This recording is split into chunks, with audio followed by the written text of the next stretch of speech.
গাজায় ইসরায়েলি হামলায় ৩৭ জন নিহত। ইয়েমেনে মার্কিন আঘাতের পর হুথিদের পাল্টা হামলা। গাজা উপত্যকায় ইসরায়েলি বাহিনীর অব্যাহত হামলায় ৩৭ জন ফিলিস্তিনি নিহত হয়েছেন, যাদের মধ্যে বেশ কয়েকজন শিশু রয়েছে। ভয়াবহ এই হামলায় আহত হয়েছেন শতাধিক মানুষ।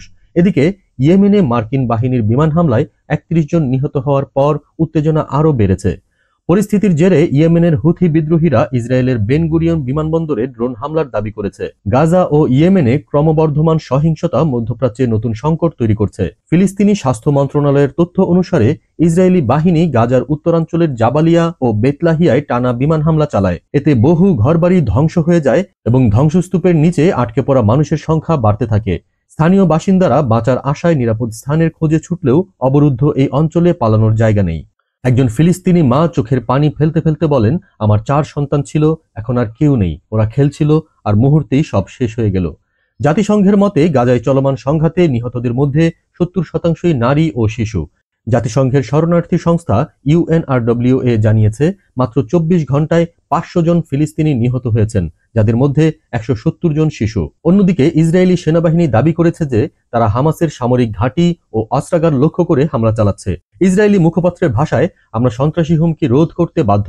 আমাদের জনগণের নিরাপত্তা রক্ষায় এই পদক্ষেপ নেওয়া হয়েছে। কিন্তু ফিলিস্তিনি কর্তৃপক্ষ ও আন্তর্জাতিক মানবাধিকার সংস্থাগুলো বলছে, বেসামরিক এলাকাতেই সবচেয়ে বেশি হামলা হচ্ছে।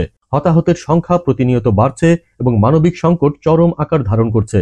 খাদ্য, পানি, ঔষধ এবং জ্বালানির অভাবে হাসপাতালগুলো কার্যত অচল হয়ে পড়েছে। এদিকে গাজার এই সংকটের মধ্যেই ইয়েমেনে মার্কিন বাহিনীর হামলায় নতুন করে উত্তেজনা ছড়িয়েছে। হুথি নিয়ন্ত্রিত এলাকায় চালানো এই হামলায় ৩১ জন নিহত ও ১০১ জন আহত হয়েছেন। ইয়েমেনের হুথি মুখপাত্র মোহাম্মদ আব্দুস সালাম বলেন, মার্কিন আগ্রাসন আমাদের প্রতিরোধ থামাতে পারবে না। গাজায় ফিলিস্তিনিদের সমর্থনে আমাদের লড়াই চলবে। হুথিরা জানায়, গাজায় ইসরায়েলি হামলার জবাবে তারা ইসরায়েলের মূল আন্তর্জাতিক বিমানবন্দর বেন গুরিয়নে ড্রোন হামলা চালিয়েছে। হুথি সামরিক মুখপাত্র ইয়াহিয়া সারিয়া বলেন, আমাদের ড্রোন সফলভাবে বিমানবন্দরে আঘাত এনেছে। যতদিন গাজায় হত্যাকাণ্ড চলবে ততদিন আমাদের পাল্টা প্রতিরোধ চলবে। ইসরায়েলি প্রতিরক্ষা বাহিনী অবশ্য এই হামলা প্রতিহত করার দাবি করেছে। ইসরায়েলের সামরিক বিবৃতিতে বলা হয়, আমাদের আকাশ প্রতিরক্ষা ব্যবস্থা শত্রু ড্রোনটি ধ্বংস করেছে। বেন গুরিয়নে কোনো বড় ক্ষতি হয়নি। তবে হামলার পর কিছুক্ষণের জন্য বিমানবন্দরের কার্যক্রম স্থগিত করা হয়েছিল। ইসরায়েলি গণমাধ্যম হারেতজ জানায়, আতঙ্কিত যাত্রীরা নিরাপত্তা চৌকিতে আশ্রয় নেন। বিশ্লেষকরা বলছেন, এই হামলার মাধ্যমে হুথিরা তাদের সামরিক সক্ষমতার প্রমাণ দিয়েছে। ইরানের সমর্থনে পরিচালিত হুথি বাহিনী সম্প্রতি ড্রোন ও ক্ষেপণাস্ত্র ব্যবহারে আরও দক্ষ হয়ে উঠেছে। তাদের দাবি, ড্রোনটি ইয়েমেন থেকে উৎক্ষেপণ করা হয়েছিল, যা ২০০০ কিলোমিটার পাড়ি দিয়ে ইসরায়েলি আকাশসীমায় পৌঁছায়। মার্কিন যুক্তরাষ্ট্র এই ঘটনায় হুথিদের নিন্দা জানিয়ে বলেছে, তারা ইসরায়েলের নিরাপত্তা রক্ষায় সব ধরনের সহায়তা অব্যাহত রাখবে। মার্কিন প্রতিরক্ষা দপ্তরের মুখপাত্র বলেন, হুথিদের এই ধরনের আক্রমণ মধ্যপ্রাচ্যে স্থিতিশীলতা নষ্ট করছে। অন্যদিকে জাতিসংঘের মহাসচিব আন্তোনিও গুতেরেস গাজা ও ইয়েমেনে চলমান সংঘাতের বিষয়ে গভীর উদ্বেগ প্রকাশ করেছেন। তিনি বলেন, মানবিক বিপর্যয় রোধে অবিলম্বে যুদ্ধবিরতি প্রয়োজন। এদিকে গাজায় জীবনযাত্রা আরও দুর্বিষহ হয়ে উঠেছে। বিশ্ব স্বাস্থ্য সংস্থা WHO জানিয়েছে, গাজার ৮০% হাসপাতাল আংশিক বা সম্পূর্ণরূপে ধ্বংস হয়ে গেছে। চিকিৎসা সরঞ্জাম ও ঔষধের অভাবে আহতদের যথাযথ চিকিৎসা দেওয়া সম্ভব হচ্ছে না।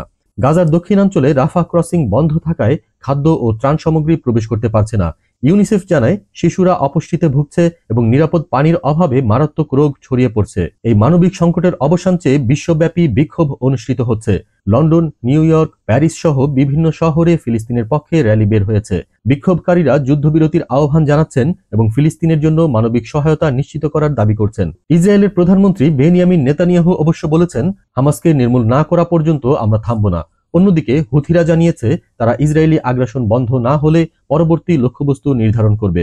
মধ্যপ্রাচ্যে চলমান এই সংঘাত আন্তর্জাতিক সম্প্রদায়ের জন্য একটি কঠিন চ্যালেঞ্জ হয়ে উঠেছে।